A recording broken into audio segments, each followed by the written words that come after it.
Ron from Ronald Law, and in this video we're going to talk about why office represents the best investment in commercial real estate in 2022.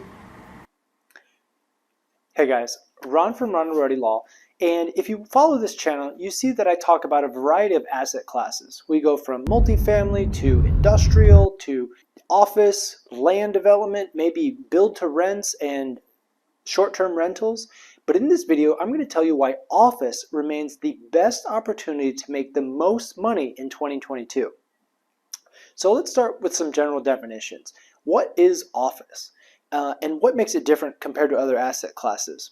So in general, office is a building like this, right? We have an empty space where people come and they perform work. You know, in this day and age, a lot of offices are just primarily computer users.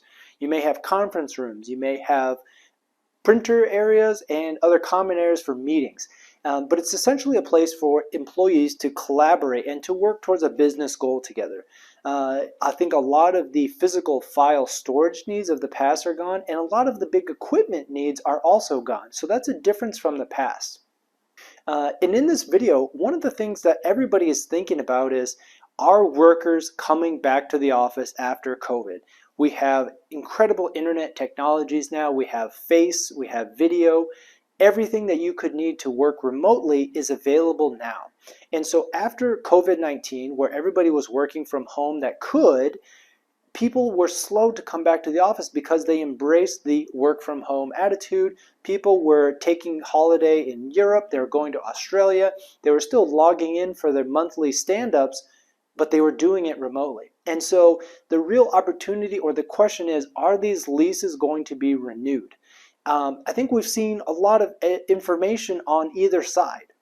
For example, Google, JP Morgan Chase, a lot of these companies are still requiring their employees to be in the office. And they may have a hybrid work from home, but they are signing new massive office leases, and they are still valuing the birthplace of ideas. They're still valuing that collaboration between employees, the face-to-face interactions. And so these are some big companies with some smart people in their real estate department that are still betting on the value of office. On the flip side, you also have very big companies who are instituting a work from home. You've got Facebook, you've got Twitter, you've got all these massive companies that have thousands of employees who now never have to come to an office. They are purely optional work from home companies. What is that going to do to the demand for office space? I think that this theory and this video will basically take the position that there's a huge opportunity because of COVID to buy a 50%, 60% occupied office, put in the amenities and the features that new tenants want, and you'll be able to pick up this movement from larger buildings, larger tenants who are looking to downsize, right? That's one of the trends that we've seen for people who have had leases renew in the past 2 years. They've decentralized from having one massive office with everybody coming in and 2 floors of an entire building. They were decamping. They were considering not re-signing that lease, or they re-signed with a smaller footprint, and then also opening smaller satellite offices to create more of this kind of informal connection. So for example, here, I'm in Dallas. People were not re-signing a downtown high-rise lease, and instead they would downsize that footprint, and then they were signing 2 smaller leases in suburbs where most of their workers live. So that could be a smaller office in Plano, Texas, as well as an office in Southlake. That is, I think, going to increase in the future.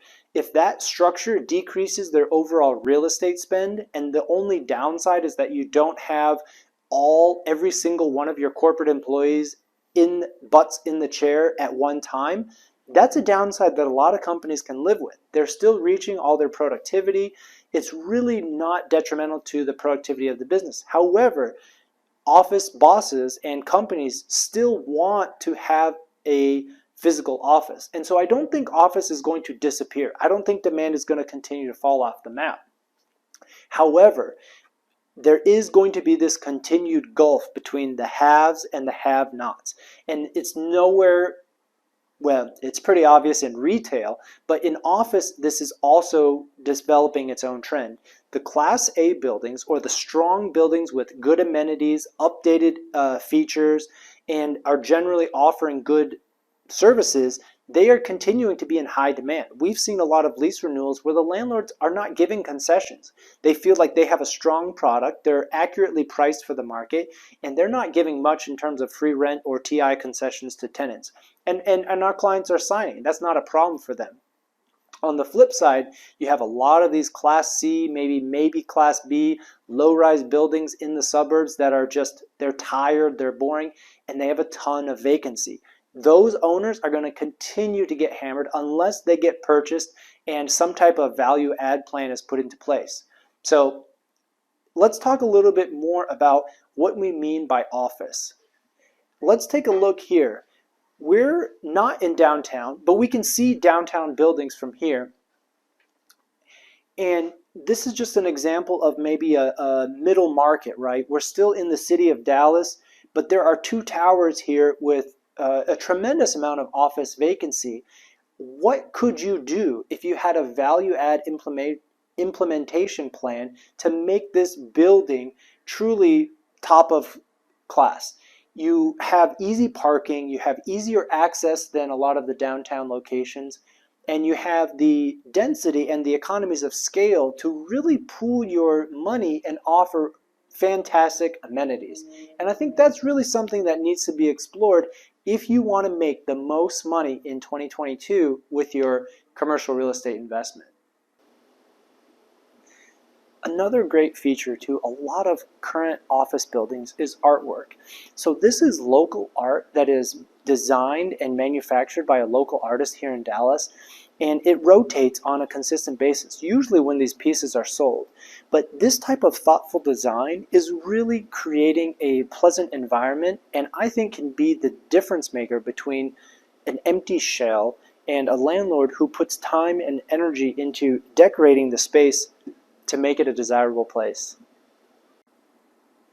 So now we've looked at the common areas, we've seen how you can position an entire building from the moment you drive up, the curb appeal, the landscaping, the paint, everything about this building is just really an incredible experience that makes the tenants feel like an elevated experience. Now, how do you sign the tenants? And this is part 2 of your value add plan, right? You put together a vision, you have an idea for the space, but now you're going to need tenants, and you're going to need tenants to pay you money. This is where your leasing broker becomes critical. You need to know what the market is, what the price is, and how you can offer the highest commission to all of the tenant rep brokers to bring their clients to your building. You need to create some social media buzz. You need to create beautiful graphics that are different than all of your other competitors. And I think another point is, after you have established yourself in the office industry, you may turn to self-managing and self-renewals and doing your own leasing. So that's another discussion. I'll talk about it in another video, but after you've made best friends with your leasing broker and you've paid him hundreds of thousands of dollars to lease up your buildings, then you can bring that service in-house and save yourself those hundreds of thousands of dollars. So, all right, well, that wraps up this video. You know, I really like office, but it really requires an active investment. This is not going to be some passive triple net deal where you sit back and rely on the rising rents. If you are interested in an active investment and are willing to invest the time and energy to make your building the best in class for whatever it is, office can represent one of the highest returns on your money right now. So smash that like button, drop a comment if you disagree with me, and we'll see you next time.